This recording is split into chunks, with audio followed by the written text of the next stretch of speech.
Assalamualaikum warahmatullahi wabarakatuh. Alhamdulillahilladzi arsala rasulahu bil huda wa dinil haq liyudhhirahu 'ala dini kullihi wa kafa billahi shahidah. Asyhadu la ilaha illallah wa la syarikalah wa asyhadu anna Muhammadan abduhu wa rasuluhu ma la nabiyya ba'dah. Amma ba'du. Baiklah, pada kesempatan kali ini saya akan menampilkan yaitunya hasil dari tugas yang diberikan oleh Ibu, yaitunya tentang Pancasila sebagai sistem etika politik dan ideologi negara. Baiklah.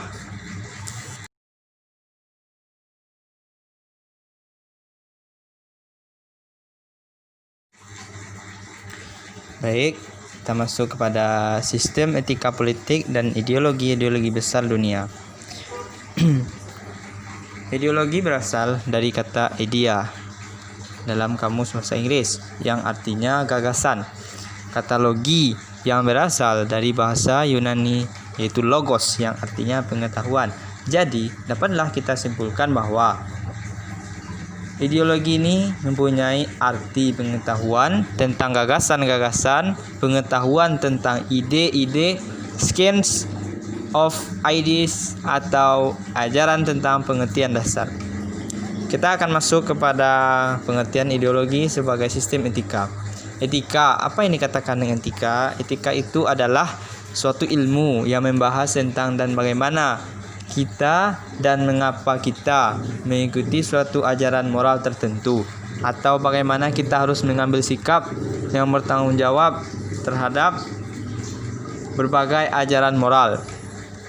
Nah, kelompok etika itu adalah sebagai berikut.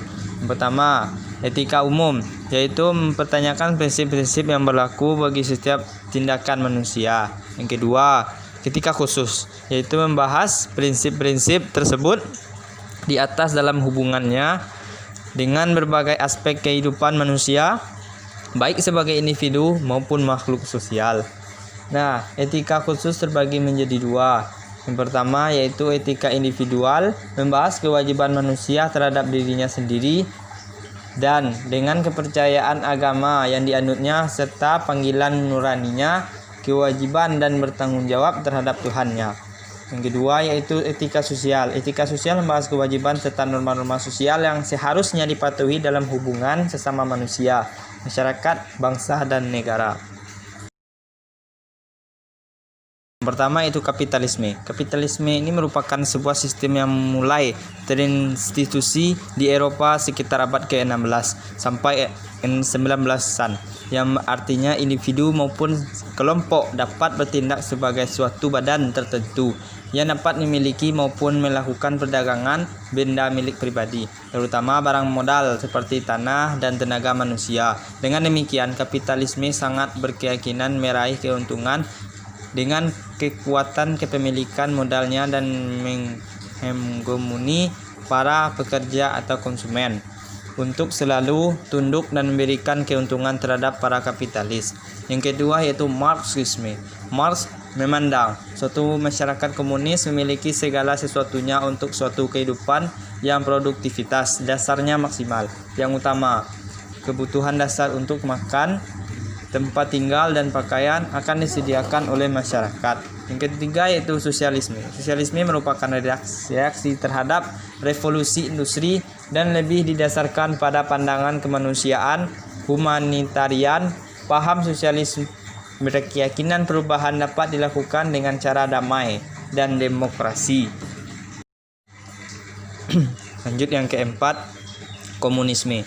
Komunisme ini adalah salah satu ideologi di dunia yang mana mereka mementingkan individu pemilik dan mengesampingkan buruh.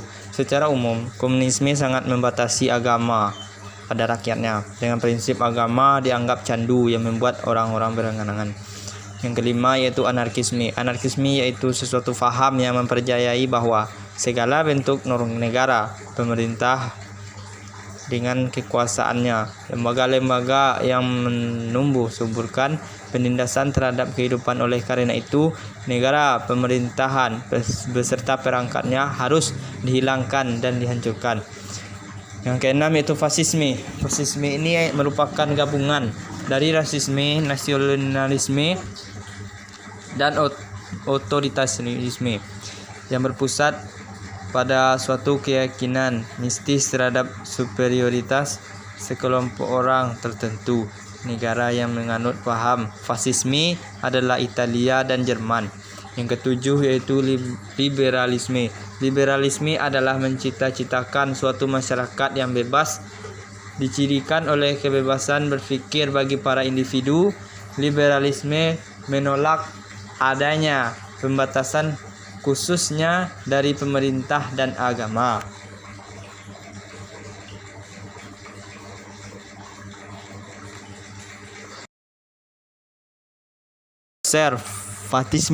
Konservatisme adalah sebuah firasat politik yang mendukung nilai-nilai tradisional dan kembali kepada nilai-nilai dari zaman yang lampau. Orang-orang yang konservatisme memusatkan konsentrasi mereka pada pembentukan institusi sosial dan politis yang akan menghasilkan kekuatan dan meminimalkan kelemahan yang terdapat pada setiap kepribadian yang berbeda. Yang kesembilan yaitu individualisme. Individualisme dikenal sejak zaman konservatif dalam masyarakat yang ideal. Dari konservatif tidak ada keyakinan atau agama yang dipaksakan.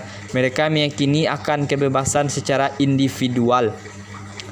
Yang ke-10 yaitu nasionalisme. Nasionalisme adalah suatu paham yang menciptakan dan mempertahankan kedaulatan sebuah negara dengan mewujudkan satu konsep identitas bersama untuk sekelompok manusia.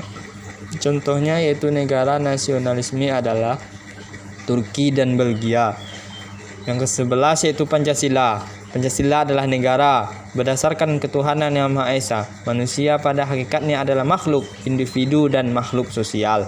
Manusia merupakan bagian dari seluruh anggota masyarakat organis, mengutamakan kepentingan masyarakat sebagai suatu kesatuan. Semua golongan berada dalam kesatuan masyarakat yang integral. Dalam naungan negara, negara tidak memihak satu golongan atau kelas yang kuat. Kepentingan dan keselamatan hidup bangsa seluruhnya sebagai suatu kesatuan yang tidak dapat dipisahkan perlu diutamakan.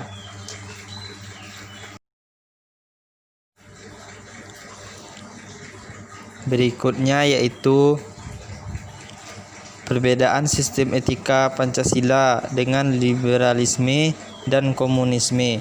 Yang pertama yaitu Pancasila. Pancasila adalah ideologi bangsa Indonesia yang merupakan hasil penaungan atau pemikiran seseorang atau sekelompok orang yang diangkut dari nilai-nilai adat istiadat, kebudayaan, serta nilai religius yang terdapat dalam pandangan hidup masyarakat Indonesia.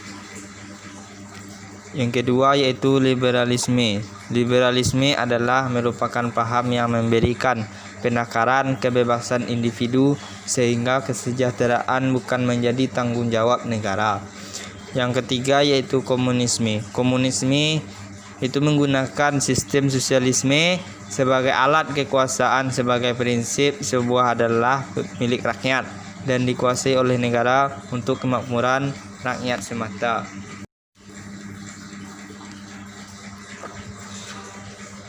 Lanjut. Nah, kita akan masuk kepada tabel perbedaan ideologi. Yang pertama dalam bidang agama.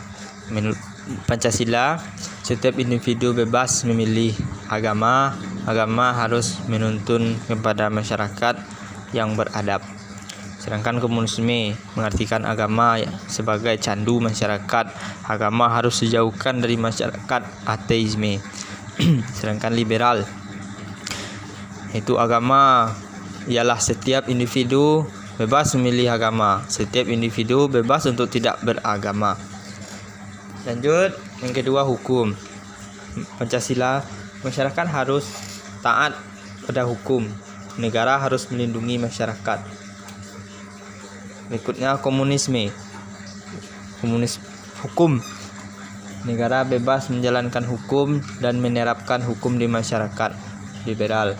Masyarakat harus taat kepada hukum dan peraturan negara. Masyarakat diberikan kebebasan asal tidak melanggar hukum. Berikutnya yaitu politik. Politik diberikan kebebasan di pemerintahan dengan syarat tidak melanggar hukum negara. Komunisme, dalam pemerintahan politik dilarang untuk bebas, hanya ada satu parpol berkuasa di pemerintah. Berikutnya liberal, politik diberikan kebebasan berdemokrasi di pemerintahan negara dengan tidak melanggar hukum.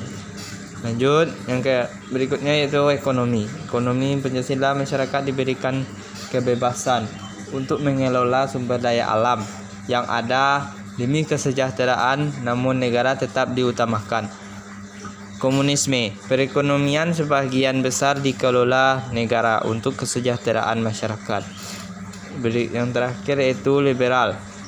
Sebagian masyarakat sumber daya dikelola masyarakat, namun perekonomian menjadi monopoli negara.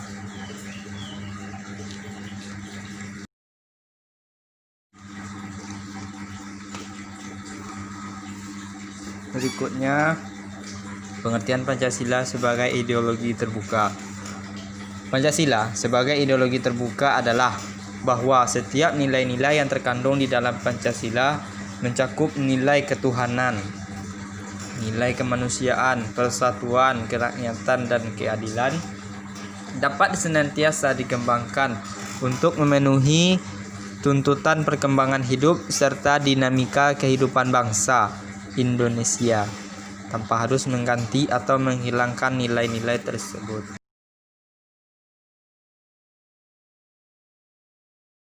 Kita akan masuk kepada syarat-syarat ideologi terbuka. Untuk mencakup ideologi terbuka, Pancasila harus mencakup dalam 3 hal, yaitu yang pertama nilai dasar. Nilai dasar merupakan nilai yang mendasar yang biasanya tetap dan tidak berubah, dan ini terdapat isi kelima sila dalam Pancasila. Yang kedua yaitu nilai instrumen. Ini adalah nilai dasar yang dijelaskan secara lebih luas seperti dalam Undang-Undang 1945 dan undang-undang lainnya. Tujuannya agar masyarakat lebih memahami maksud dan tujuan dari nilai dasar. Juga terdapat di makna lambang bintang dalam sila pertama Pancasila. Yang ketiga yaitu praktis. Nilai praktis maksudnya adalah nilai-nilai yang dilaksanakan di kehidupan sehari-hari, baik di masyarakat, berbangsa dan bernegara, contohnya seperti menghormati, gotong royong, dan kerukunan.